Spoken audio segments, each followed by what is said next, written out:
Bom, muito bem, turma. A gente está chegando então no nosso último dia de curso, né? É o terceiro dia. Quarto, se contar a pré-aula, né? Mas formalmente é o terceiro dia de aula, detidamente lá tentando falar sobre Marx e tal. No primeiro dia, falei sobre a Revolução Industrial, né? Ontem, né, no segundo dia, nós falamos um pouquinho da trajetória do Marx, tudo muito breve, né? E hoje a gente vai continuar falando de tudo isso, adicionando um elemento novo, que é um texto que o Marx ajudou a escrever, lá de 1848, que é o Manifesto do Partido Comunista. Claro, infelizmente só um fragmento dele, né? Só um capítulo apenas desse texto, que é o Manifesto do Partido Comunista.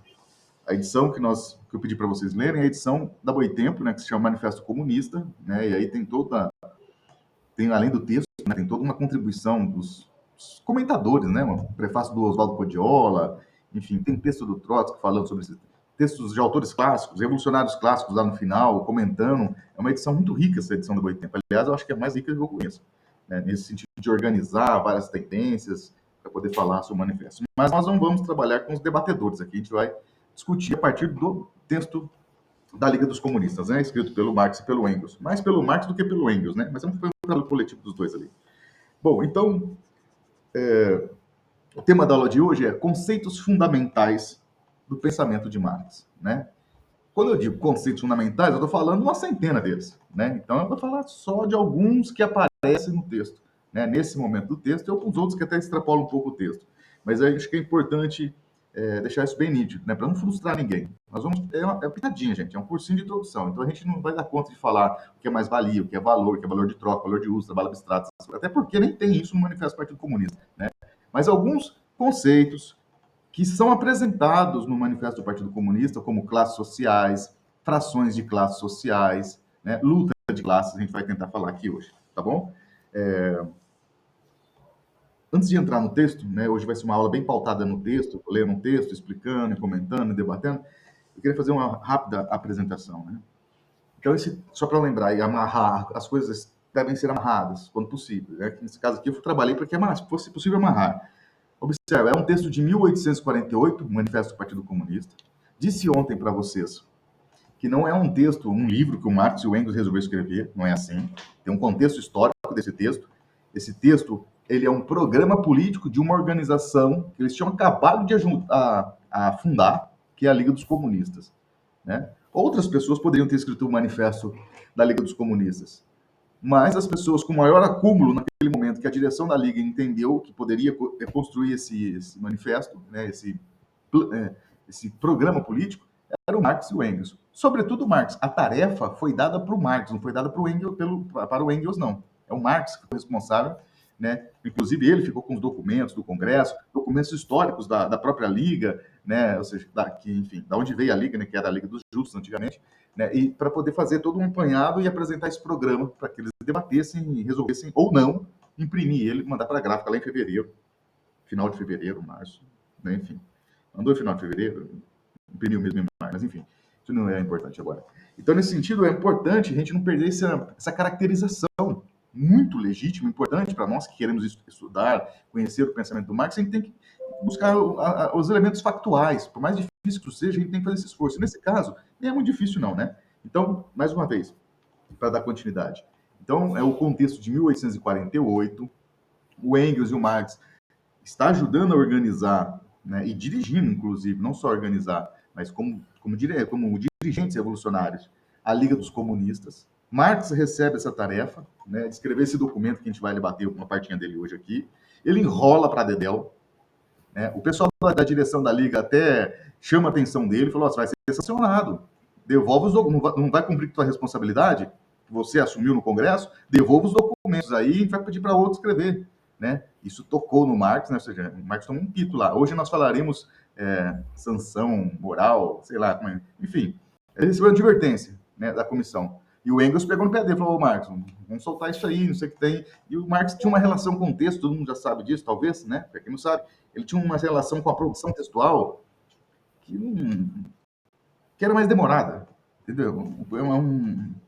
Tinha uma preocupação mais acurada, etc e tal, mas a luta de classe estava pipocando, não dava para esperar muito, e ele foi cobrado pela direção, né? Bom, o Engels viu que ia dar ruim, né? E começou a falar o seguinte: ô Marcos, eu escrevi um começo aqui, você continua, e você vê o que você acha aí. Daí o Engels escreveu um texto, né? Um conjunto de perguntas e respostas, né? E mandou para o Marx, né? Daí o Marx, agora o Marx, isso é que eu vou falar, é eu, professor, né? Propedêutica aqui, tá bom? Não tem nenhum registro onde o Marx falou isso. O Marx olhou aquele texto do Engels e falou assim: não, deixa eu escrever esse texto aqui, porque isso aqui não está muito bom, né? Ou seja, o Engels escreveu uma espécie de catecismo, né? Que foi muito importante. Eu tinha lá explicando o que são os comunistas, o que não são os comunistas, o que querem os comunistas, o que não querem os comunistas, né? Perguntas e respostas, né? Enfim, esse texto está disponível até hoje para quem quiser ler e tal. Mas ele não entrou no Manifesto do Partido Comunista, mas ele acabou forçando o Marx a escrever e acabou tentando seguir algumas coisas ali desse texto aí que o Engels escreveu, né, em 47, mas enfim. Aí acaba, é claro, né, sendo o Marx acaba desenrolando esse texto do Manifesto do Partido Comunista, né, manda para o Engels, eles vão trocando figurinhas ali, enfim, acaba saindo esse trabalho aí, que acabou sendo escrito pelos dois. Enfatizo, muito mais pelo Marx do que pelo Engels, né? E acredito que esse texto só saiu, talvez só saísse em outro momento, mas só saiu ali no final de, pelo menos chegou no final de fevereiro de 48 ali na mão da direção para mandar para a gráfica, etc e tal, por conta da interpelação do Engels, né? Porque o Marx já tinha sido advertido, recebeu advertência moral, não está cumprindo a tarefa que abraçou, né? Que é escrever. Enfim, daí de repente cumpriu a tarefa. Bom, enfim, são parte de bastidores isso que eu estou falando. Mas é muito importante para assentar uma compreensão de que esse livro não é só hoje que nós conhecemos como livro, legítimo, claro. Originalmente, não é livro. É algo muito maior que um livro. É um documento de uma organização. Mais uma vez, eu queria que vocês entendessem por que eu estou batendo nessa tecla. Para que a gente não fique pensando ou reproduzindo de forma equivocada um Marx apenas intelectual. O Marx é um militante revolucionário. Ele é um dirigente revolucionário. E esse Marx que nós conhecemos, se não for um Marx lá da época da juventude, de universidade, etc e tal, a gente está falando de um Marx revolucionário, dirigente revolucionário. Não é um autor do Manifesto do Partido Comunista, não é um intelectual que pensou de forma crítica a burguesia, o mundo burguês. Não é só isso não, isso aí é pouco. Marx é muito mais.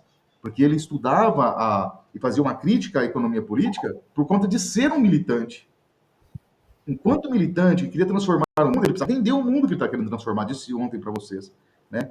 Então, a gente não pode obliterar, eclipsar, né? Vai ter um eclipse aí, hein? Se liguem aí. Mas não podemos eclipsar o caráter central da própria personalidade, do desenvolvimento da história do Marx, que é um elemento que ele não nasce com ele, mas desenvolve. Né? E esses textos que nós estudamos do Marx, sobretudo esses textos de 45, 48 em diante, são textos de um dirigente revolucionário. Não é um texto de um acadêmico. Né? A gente precisa dizer isso. Eu sei que pode parecer uma obviedade. E, de fato, eu acho que é uma obviedade. Mas é preciso repetir as obviedades às vezes. Marx não é um acadêmico. Isso é importante a gente entender, até para poder captar melhor a riqueza dessa contribuição do pensamento do Marx. Não é porque muitos de nós estamos na universidade, é que a gente tem que, de forma anacrônica, transformar o Marx em um acadêmico universitário também. Né? Pelo contrário, ao fazermos isso, a gente empobrece a compreensão sobre o nosso referencial teórico, ou coisas assim, como se fala na universidade. Né? Preciso admitir, com todas as letras, Marx não foi universitário. Pelo contrário, ele criticava, ao resto da vida inteira, criticou a universidade e os intelectuais da universidade. Pois bem, por exemplo, o discurso, o debate dele com Adolfo Wagner, né? Não é o músico, viu, esse Wagner, mas o Adolfo Wagner, um professor acadêmico universitário também, né? Enfim, mas eu não vou entrar nesse detalhe, mas só para não perder de vista que Marx é um revolucionário, é um cara de partido, é um ser humano que está buscando organizar a classe trabalhadora para fazer a revolução contra a burguesia. Tudo bem? Tudo bem, pessoal? A gente não pode Sim, perder de vista. A gente não precisa ser igual a ele. A gente não precisa. Né? Mas agora, se a gente quer entender ele, a gente precisa. A gente não pode negligenciar esses aspectos determinantes do pensamento do Marx. Tudo bem? Posso continuar? Alguém ia fazer uma sim, observação? Com vontade. Então, nesse sentido, pessoal, né, a gente precisa buscar um Marx integral. Claro que na sua plenitude, a gente não tem como resgatar a história 100%, né, nesse sentido, precisando da psique de um ser humano. Mas agora, esse é um aspecto central, indelével do pensamento do Marx. Ele é um militante revolucionário, é um homem de partido, né? Mais uma vez, para finalizar e prosseguir de fato, não precisamos ser igual ao Karl Marx. A gente não precisa ser um dirigente revolucionário, etc e tal. Mas se a gente quer falar de Marx, se a gente quer entender o pensamento do Marx, sobretudo o Marx desse período, do Marx da Liga dos Comunistas, o Marx do Manifesto Comunista, o Marx do Grundrisse, o Marx do Capital, o Marx, sei lá, do 18 Brumário, o Marx, enfim, fica à vontade, de qualquer outro texto, a gente tem que lembrar que esses textos, pelo menos esses que eu citei aqui agora, é o Marx militante e dirigente revolucionário escrevendo esses textos. Para militância ele está escrevendo, não é para título, não é para academia, tá bom? Isso é um mal que nós temos, ele não tinha nada disso não. Bom, isso é importante, né? Bom, então nesse sentido, então mais uma vez, observa, agora tentando amarrar mais ainda com a Revolução Industrial. 1848, século XIX, vamos pegar, me permita ser generoso e imaginar que isso é o meados do século XIX, quase no meio do século XIX, né? É o auge da Revolução Industrial. É o auge da Revolução Industrial. Né? É o auge do poderio da burguesia. A burguesia chegou no poder desde o final do século XVII na Inglaterra, lembra? Depois dos Estados Unidos, Revolução Francesa, né? Século XVIII, Revolução Francesa e também independência dos Estados Unidos. Ou seja, a burguesia ela se estabelece de uma forma a desenvolver o capital industrial, né? Ou seja, o início da Revolução Industrial, 1765, sei lá, alguma coisa desse tipo, se a gente pensar uma data emblemática, né? Século XVIII, século XIX é o auge desse desenvolvimento. É um momento do imperialismo, em que essas potências industriais estão não só chocando, levando, me permita essa expressão, impondo suas mercadorias industrializadas para a Índia, para a África do Sul, para outros lugares da Ásia, como produzindo essas mercadorias nesses locais, né? Essas colônias, né? Enfim, e distribuindo por o mundo todo. Né? Estou falando aqui da internacionalização do mercado. Eu não estou falando de um mercado internacional tipo antiguidade, persas, egípcios e gregos.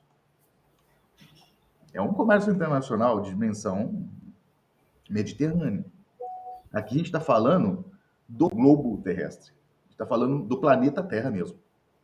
A gente está falando de enxada sendo utilizada pelos terena no interior do Mato Grosso, né? Chamava só assim na época.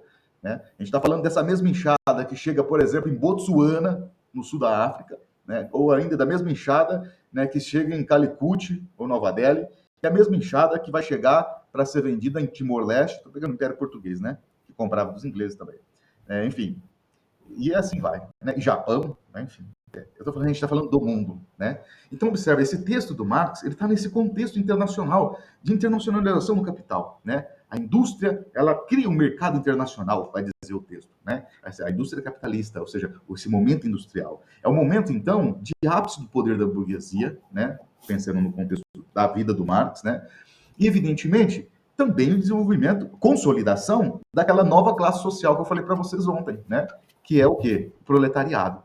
E consolidação ainda do sistema fabril, né? Do capital, ou seja, ainda de uma outra questão importante que eu falei ontem, do trabalho assalariado, do trabalho livre, com aspas, livre assalariado. Né? Então, são elementos, né, que se consolidam, né, ali nesse século XIX. Né? E o Manifesto do Partido Comunista, ele capta esse movimento da história. Por quê? Porque um programa político, vou chamar de programa político, tá bom? Esse manifesto, que é um programa político, ele não foi principalmente feito pela força da vontade. Queremos uma sociedade assim, que seja assado daquele outro jeito, porque assim é mais justo, etc, etc e tal. A sociedade tem que ser assim, porque assim é melhor, etc e tal. Não, esse não foi o norte desse texto. Não é o norte desse texto. Qual é o norte desse texto? É uma análise da realidade, uma análise histórica do que estava acontecendo. Talvez isso ajude a gente a entender, porque tem muita atualidade nesse texto.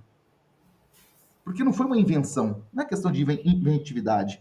Né? A subjetividade do Engels e do Marx e dos militantes lá da Liga dos Comunistas falaram assim, olha, vamos fazer um manifesto aqui de como vai ser o futuro e como a gente gostaria. Não é a expressão do desejo moral, não é a expressão, não é o reino da subjetividade. É uma análise concreta, palavras do futuro, tá? A gente pode usar aqui hoje, não falaria isso nesse momento aqui. É uma análise concreta da realidade concreta. É uma análise da realidade baseado com fundamentos históricos. Né? Então, não é uma invenção ou um desejo, a expressão de um desejo. Né? Em alguns momentos tem expressão de desejo, sim. Eu até grifei aqui o texto e vou mostrar para vocês. Né? Mas, na linha geral, é uma análise Agora, aqui eu vou usar uma expressão muito importante que eles usam na época e a gente precisa entender aqui com seriedade. É uma análise científica da realidade. É um outro tipo de socialismo que está sendo apresentado aqui. Não é um socialismo utópico, cheio de condições, com ideias brilhantes e etc. Brilhantes, assim, mirabolantes, né? Mas que não vai resolver o problema do proletariado, que nem identifica o proletariado, do trabalhador, né? Ou vontade, Frederico, fica à vontade. É só uma dúvida. Essa ciência seria tipo uma interdisciplinaridade ou seria já o surgimento do materialismo histórico? Eu penso assim, ó, a ciência aqui, vamos devagar, socialismo científico, né? Qual o caráter de ciência desse socialismo científico? Uhum. É uma análise da sociedade que se baseia, que se guia pela lógica e pela racionalidade. Isso é o que significa científico aqui, né? Então, Certo. isso é muito importante. Por quê? Porque muitas vezes a gente vai pensar científico, era a lógica predominante naquele momento ali, como positivismo. E quando eles falam de socialismo científico, pelo menos quando o Marx, eles não estão reproduzindo a ideia de científico do Augusto Conte. Pelo contrário, eles eram críticos para Dedel para essa ideia de ciência. Essa ideia parada, cheia de prontuários metodológicos para serem seguidos, aplicados, né? Eles não acreditam nisso. Por quê? Porque a lógica, o científico para eles é uma análise baseada na lógica, guiada pela lógica, pela racionalidade e, claro, né, uma lógica dialética, né? Não formal. Lembra formal? A igual a A, né? Terceiro excluído. Mas, ou seja, é uma lógica dialética. Isso não era predominante na ideia de ciência na época. Pelo contrário, os cientistas daquela época, né, os kantianos ou não, abominavam essa ideia de dialética. Né? Imagina, dialética. Dialética não é ciência. Dialética é metafísica, é viagem na batatinha. Então, é importante isso. Por que isso é importante? Porque no século XX e XXI, até hoje, eu acho, posso estar errado, pessoal, mas como eu estou propondo um curso, eu me sinto a liberdade de falar o que eu acho.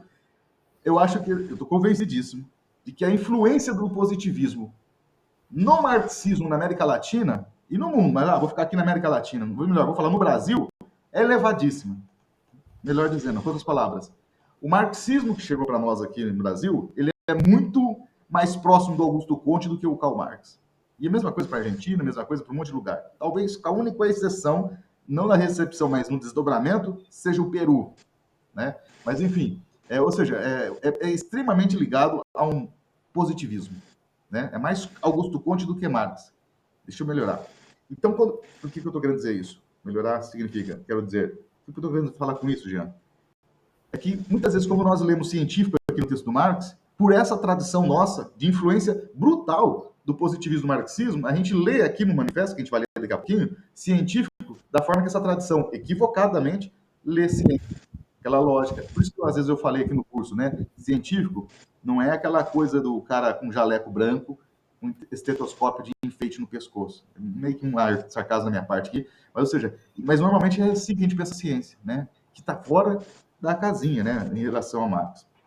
E isso é muito importante, porque quando a gente vai conversando, vai debatendo, no dia a dia da vida aí, a gente começa a observar que muitos dos nossos colegas, ao falar de ciência, socialismo científico, se transforma o pensamento socialista, científico do Marx em positivismo. Um conjunto de regras e normas a serem seguidas. E quer saber onde é que eu mais vejo isso, meus queridos? Na universidade. Diante daqueles que se propõem a trabalhar com o método do Marx. Na realidade, não tem nada de Marx. Dificilmente tem, lógico, de trabalho maravilhoso. Mas a linha geral que eu vejo é, por conta dessa tradição gigantesca da influência do positivismo, marxista positivista, que é uma aberração, mas é fato, isso aconteceu. Né? Bem intencionado, não foi por maldade. Intencionado, a formação que tinha era positivista. Então, fez uma leitura do Marx meio que positivista. Isso repercute até hoje, gente. Né? Na universidade, nas pesquisas, e agora o mais grave, porque se isso repercute, se eu estiver correto, isso realmente é reproduzido até hoje na universidade, não tem problema, porque a maioria das pesquisas da universidade não muda nada no mundo, não influencia nada a vida da classe trabalhadora. Tanto faz como fez, a mestrado, doutorado. Na maioria das pessoas, não muda nada. É como se nem existisse. Não muda um fio de cabelo na vida do proletariado, da empregada doméstica, né? Então não teria tanto problema, porque fica uma coisa equivocada, mas lá no âmbito da universidade e que raramente sai dos portões da universidade. Agora, o problema é que esse marxismo positivista também está nas organizações, também está nos sindicatos, também está nos movimentos sociais. E aí é diferente, porque aí influencia diretamente a vida dos trabalhadores, da empregada doméstica, do operário e etc. Opa, deixa eu abrir o chat aqui, que eu não, tem umas mensagens aqui que tá vindo e eu não estou dando conta de acompanhar. Tranquilo, Tereza, tranquilo, pessoal, bom dia, todo mundo tá chegando aí. Voltou o áudio aí, Vanildo, ou não? Tá sem áudio ainda? Tá saindo o áudio aí, pessoal, todo mundo ou não? Tá saindo o áudio. E para você, Vanildo, tá aparecendo aí ou não tá aparecendo ainda?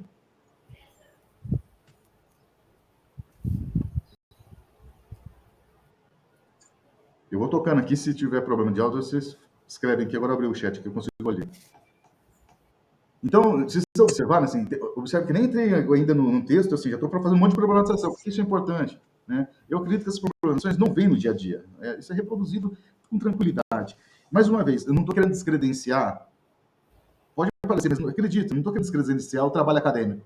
Ele pode influenciar na vida fora da universidade, para além dos portões da universidade. Mas me parece factual que a maioria deles não influencia e nem tão preocupado em influenciar. Então, nesse sentido que eu fiz essa crítica, né? Ou seja, o marxismo de ponta cabeça lá na universidade, enfim, vai ensinar marxista de ponta cabeça para quem está lá na universidade. Como a maioria não está na universidade, né, eu acho que é menos grave. Agora, é mais grave quando o representante sindical, o dirigente partidário que diz representar a classe trabalhadora, etc., aí eu acho que aí tem efeitos diretos, brutais, na vida da classe trabalhadora. Né? Bom, então, nesse sentido, tem uma série de problemáticas. Mas o que eu queria chamar a atenção é que, então, socialismo científico aqui, desse texto, é essa perspectiva, ou seja, uma análise e caracterização da realidade que se pauta por uma lógica racional. Só que é uma lógica não formal, né? Mas uma lógica dialética. E aí, Frederico, sim, tem a ver com o materialismo, tem a ver com a perspectiva histórica e tem a ver com a dialética, né? Todas essas características. Eu não sugeri. Que legal. Foi bem legal ver que a minha dúvida, a minha pergunta foi bem expressão de um entendimento de ciência positivista. Mas a gente tem isso, e não é por maldade, a gente precisa analisar de forma crítica, não para se auto-penitenciar, nada disso. Assim, ó, nós somos muito tributários do positivismo. No Brasil, talvez mais no Brasil do que na França, gente. Onde é que surgiu, talvez mais do que no Brasil do que na França. Né? O Conte ainda hoje tem mais influência no Brasil do que na própria França. E isso acontece, né? E agora a gente tem que debater essas coisas, porque se a gente não debate, por exemplo, o marxismo que chegou na Argentina, desculpa, ele é brutalmente positivista. Brutalmente positivista. Agora, é por maldade? Não, não é por maldade. Agora, isso tem a ver com o quê? Tem a ver com uma coisa que não é uma exclusividade dos trotskistas se preocuparem com isso. Isso tem a ver com o stalinismo. Porque esse positivismo, essa mais Comte, mais positivismo do que Marx, isso é divulgado a partir da União Soviética. É disseminado para o mundo, inclusive Argentina, Brasil, etc., pela União Soviética, através dos PCs. Né? E lembra que eu citei aqui na primeira aula, desculpa, acho que foi na pré-aula que eu falei isso. Aqui no Brasil, no PC, tinha um militante do PC, que nunca foi da direção do PC, mas sempre foi do PC. Ele era rico, né? Rico para Dedéu, dono de editora, filho da elite cafeicultora, etc. e tal, um historiador muito importante, chamado Caio Prado Júnior. O próprio Caio Prado Júnior criticava essa leitura positivista, né? Isso no PC. Isso, assim, gente, estou falando nos anos 50, né? Anos 70, desculpa, anos 60, anos 70. Né? Esse positivismo já vem de muito antes, né? Bom, enfim, tranquilos aqui, pessoal? Posso continuar? Então, observa, ó, por que teve uma pré-aula sobre dialética? Porque essa é a forma. Um dos cimentos, um dos elementos que dá vida ao concreto, cimento, da análise do socialismo científico. Né? Ou seja, a dialética é o grande fundamento de análise da realidade do Marx, e que dá fundamento a esse socialismo científico. Né? Em contrapartida ao socialismo utópico, que eles vão apresentar, vai ter um capítulo aqui no Manifesto do Partido Comunista, ele vai especificar qual era a literatura socialista da época. Ele vai falar de socialistas utópicos, não desmerecendo, mas dizendo, olha, não existe um personagem chamado classe proletária, né? É trabalhador genérico, genérico. Há muita crítica, algumas críticas, muitas não, mas há algumas críticas ao Ricardo Antunes hoje no Brasil, quando ele fala de mundo do trabalho, porque é totalmente genérico. É tipo um passo atrás, volta lá nos socialistas utópicos, né? Ou seja, é o mundo operário, o mundo proletariado, né? Enfim, quem faz essa crítica, e aí vocês sugiro que vão ler lá a crítica, etc, não fique só com o que eu estou dizendo aqui não, vai lá ler a crítica. É o Sérgio Lessa. O Sérgio Lessa faz essa crítica e não faz de hoje não, mas ó, tem para Dedéu que ele critica o Ricardo Antunes, né? Está na tese de doutorado dele lá, se vocês quiserem, né? Só procurar a tese de doutorado do Sérgio Lessa, que você vai ver lá capítulos que não acaba mais ele debatendo com o Ricardo, os textos do Ricardo, de forma séria, de forma honesta, etc e tal, e falando, não, isso aí não tem nada a ver, não. Né? Bom, enfim, então, socialismo utópico se contrapõe ao socialismo científico, mas atenção, não é para depreciar o socialismo científico. Aqueles socialistas científicos, desculpe, utópicos, foram extremamente importantes, né? Só que tinham seus limites, né? A grande contribuição, uma das grandes contribuições do Marx, do Engels, dos revolucionários a partir dessa ideia de socialismo científico, é avançar. Mais uma vez, a importância da pré-aula. Avançar não significa engatar primeiro no carro e acelerar, ir para frente. Significa Aufhebung, lembra? Ou seja, avançar no sentido de elevar, superar, avançar nesse sentido. É um avanço, tá, né? Mas assim, é um avanço que incorpora ao passo que faz a crítica. Tá dando para sacar isso?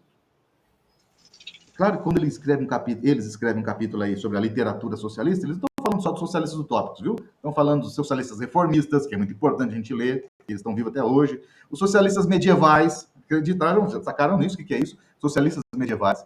É o pessoal que falava assim, olha as injustiças do mundo burguês, olha as injustiças do mundo industrial, olha a Revolução Industrial, as crianças passando fome, sendo exploradas nas fábricas. Na Idade Média não tinha nada disso. Vamos voltar ao mundo do senhor feudal. Bom, enfim, esses são os reacionários retrógrados, né? Enfim.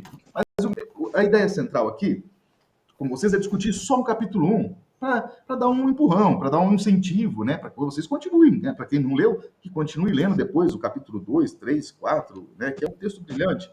Então, nesse sentido, esse capítulo 1 já aparece muitos conceitos importantes, né? E ele começa assim. Vou projetar aqui para vocês. Ver se eu dou conta.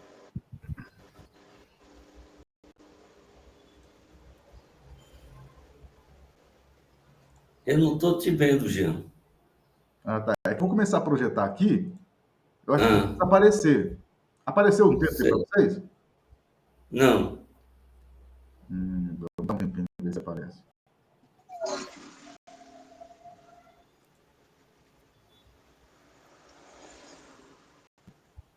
Como está gravando, tá tudo meio lerdo aqui. Não apareceu ainda para vocês, não? Apareceu. Tá lerdo. Chegou aqui. Beleza. E agora estou te vendo também. Beleza. Vou voltar aqui. Eu vou explorar um pouco o texto com vocês agora aqui, tá bom? Então, olha lá. Ok. Bom, o texto, lembra que eu falei? Ele foi aqui no prefácio, tal, o pessoal falou, vai publicar em alemão, inglês, francês, dinamarquês, mas não publicou nada. No começo foi só, depois publicou, né? Mas no começo só deu conta mesmo de publicar em alemão. Tá aí uma imagem, né? A imagem, tudo escrito em alemão, né? Foi publicado em Londres, distribuído inicialmente em Londres, dos operários de Londres, enfim. E, claro, depois em Bruxelas, etc., nos outros lugares também, né? Mas, sobretudo, em alemão, né? Aí é o seguinte, eu vou ler essa introduçãozinha aqui, tá bom? Olha lá. O espectro home da Europa, o espectro do comunismo. Todas as potências da velha Europa unem-se numa santa aliança para conjurá-lo. O Papa, o Czar, Metternich, Guizot, os radicais da França e os policiais da Alemanha. Então, espectro, né? Fantasma. Tá todo mundo falando, mas ninguém tá vendo, né? Eu vi o fantasma, mas ninguém tem selfie com o fantasma, ninguém tem uma fotinha com o fantasma, mas todo mundo fala do comunismo, né? O espectro, né? E todas as potências. Observa que o Marx, o Engels e toda a Liga do Comunista aqui no seu documento, eles estão se referindo a personagens políticos muito importantes. É a turma que fez a Santa Aliança em 1815, quando derrubou Napoleão Bonaparte na França. Tá vendo? Metternich, né? É o primeiro-ministro da Áustria, né? O czar, né? O Papa, o primeiro-ministro da França, Guizot, né? Os radicais franceses e os policiais alemães da Alemanha, né? São os bate-pau do governo do imperador prussiano. Então, o Marx está falando assim, ó, as grandes potências da Europa sabem que a gente existe. Então, chegou a hora da gente sair de um papel de fantasma e apresentar mesmo para essa galera quem somos nós, né? Que partido de... Eu continuo um texto. Que partido de oposição não foi acusado de comunista por seus adversários no poder? Que partido de oposição, por sua vez, não lançou a seus adversários de direita ou de esquerda a pecha infamante de comunista? Até hoje a gente vê pouco isso, né? Mas enfim, no contexto do século XIX é uma espécie de xingamento, de ataque, né? Mas, de final de contas, quem são os comunistas? E observa, pessoal, deixa eu voltar aqui, eu quero olhar para a cara de vocês que estão aberta a câmera. O foco é no comunista. Comunista. Por quê? Manifesto comunista. Mas eles não são socialistas? É que nesse momento tem uma preocupação. De acordo com o professor Oswaldo Codiola, citando aqui quem é que me ensinou esse troço todo, existia uma preocupação muito grande desse pessoal da Liga dos Comunistas de se diferenciar naquela época dos socialistas. Por quê? Quem eram os socialistas nessa época, 1848? Hoje a gente pode falar os socialistas revolucionários, trotskistas, né? Os comunistas são socialistas revolucionários hoje em dia. Tá, hoje em dia, né? Mas nem sempre foi assim, não. Nessa época aqui, em 1848, socialistas são aquelas pessoas, todas aquelas pessoas que têm algum tipo de preocupação social. E normalmente hipócrita. Como, por exemplo, o primeiro damismo, que surge nesse momento da história. Primeira dama, sabe? Primeiro damismo. E não era só necessariamente a esposa do governador do distrito, ou do prefeito, ou do, eu sei lá, né? Mas a dona do industrial também é uma espécie de primeira-dama. O dono da fábrica tinha uma esposa e ele tinha uma dama, né? Isso também era primeira-dama. Esse primeiro-damismo é as escravizadas da elite, vou chamar assim, escravizadas da elite. As mulheres, literalmente, né, eram usadas, né, como mercadoria pelos donos de fábrica, enfim. O patrão falava para a esposa, ô bem, sei lá como é que eles falavam, lá, né? Pega um pouco de roupa velha aí, enfim, vamos fazer um society, vamos fazer um social, né? Não tinha negócio de câmera ainda fotográfica, logo ia surgir essa coisa toda, né? Bom, nessa época já tinha desenvolvido, já 47, 46. E aí o que acontece? Esse pessoal faz um social, é como se fosse, como é que eu diria isso? Eu não tenho dizer de outra forma, é tipo fazer uma média, né? Ou seja, é uma política privada com objetivo público. É uma espécie de ONG, é uma espécie de OCISP, né? Ou seja, é um capital privado que tem preocupação social. E o primeiro damismo talvez fosse o primeiro órgão ali, a primeira manifestação política de manifestar essa preocupação social. E, na realidade, era para diminuir a tensão social, né? É para que quando explodisse uma greve gigantesca, os operários não fossem ali na fazenda, que ficava normalmente do lado do dono da fábrica, e matasse todo mundo, do cachorro aos filhos do dono da indústria, né? Porque chegaria lá na casa, tem o pessoal que faz caridade, né? É a filantropia, né? E a filantropia é mais velha que isso. Mas, enfim, então nesse sentido, deixa eu voltar aqui para o texto. Há uma preocupação muito grande de distinguir quem são os comunistas dos socialistas. Tudo bem? Todo mundo que tinha uma preocupação, porque o cara podia ser classe média, eles falavam middle class, né? Classe média aqui, com essa expressão que a gente conhece, é meio que invenção do IBGE. Mas me permita falar classe média, tá? Classe intermediária, middle class. O pessoal sabia, olha lá para aquelas ruas, os centros, os parques industriais, os bairros operários, via que é uma desgraceira. Não é impossível um pequeno burguês, ou até mesmo, por exemplo, sei lá, a mulher de um grande industrial, grande capitalista, ver aquelas criancinhas, as pessoas na situação horrível e ficar sensibilizado. Não é impossível, claro que poderia ficar sensibilizado. E aí entra a filantropia, as instituições religiosas, né, ou o primeiro damismo, né, enfim. Isso tudo é preocupação social. Socialista é chamado, esse povo todo é chamado de socialista, né?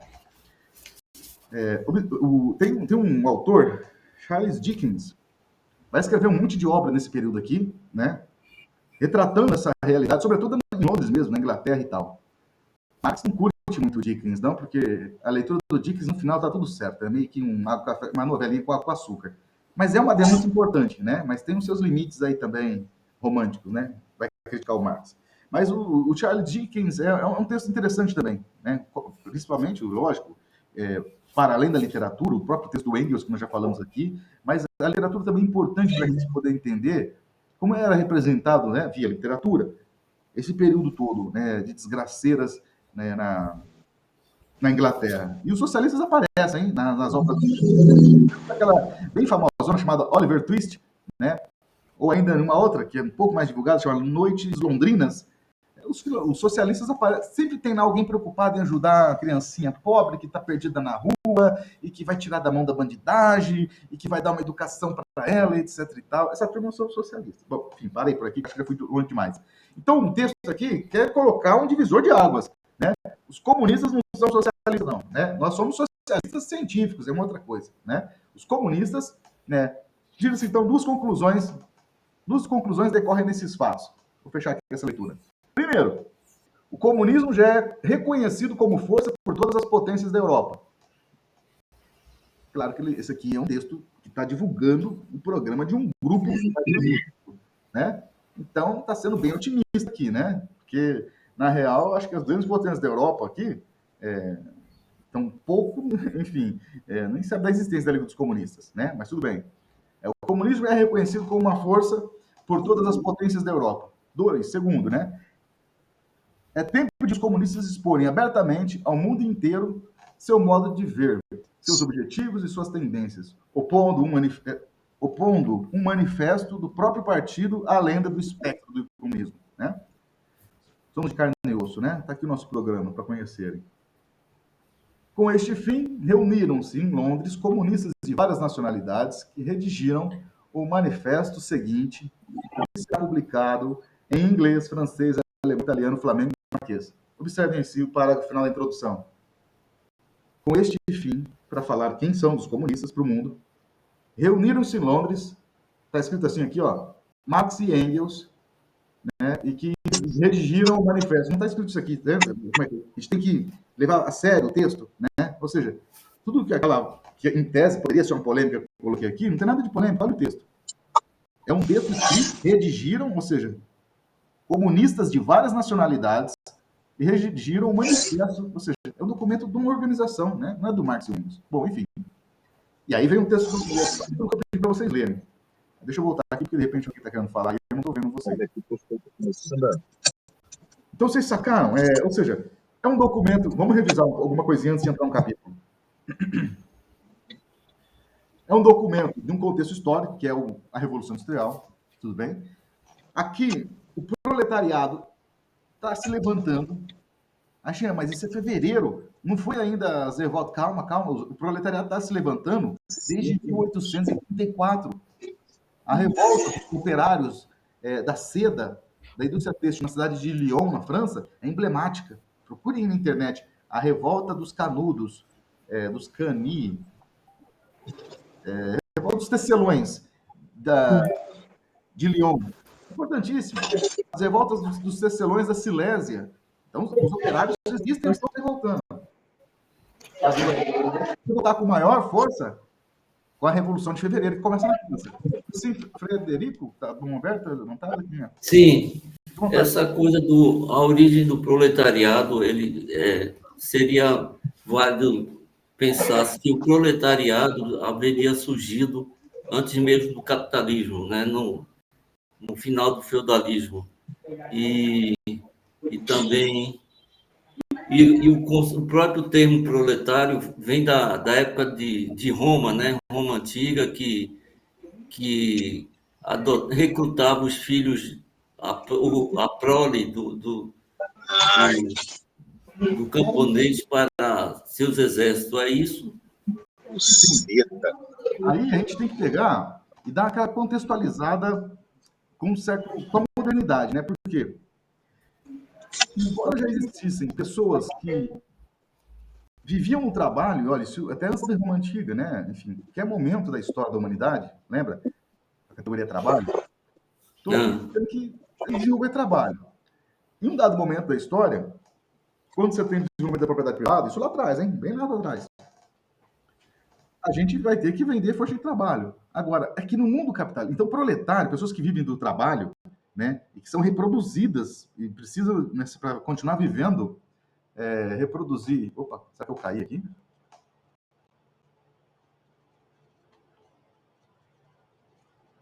Vocês estão me ouvindo aí? Caiu todo mundo.